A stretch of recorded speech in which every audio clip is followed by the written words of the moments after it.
Talk about the balance, though, that you have to strike between being an elite player that you've been for most of your career while still being able to kind of lead these guys and be patient with them as they try to adapt to all this, this particularly this time of year where things are really Well, stakes are high. that's really what's been the toughest part for me.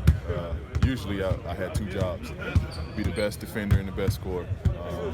Now it's be the leader, be the toughness guy, be the enforcer. It's just a lot of roles that I had to pick up this season, and that's what's been the toll. That's what's been the roughest part of it. Is how do you put energy in every bit of places? And, I've grown with it. I've gotten better throughout the season. As the season going on, different matchups going on, how to approach different teams.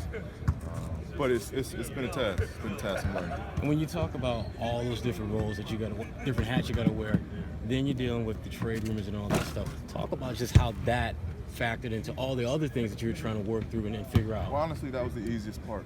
Because that's something I didn't have no control over. If I got traded, I got traded. If I stayed, I stayed. I didn't have no control over it. At the end of the day, I'm going to play my heart out for whatever team I was on. Does it take a little bit of weight off you, though, when that deadline passed and you knew that you were going to be here, that this was your team that you were going to be finishing this season out with?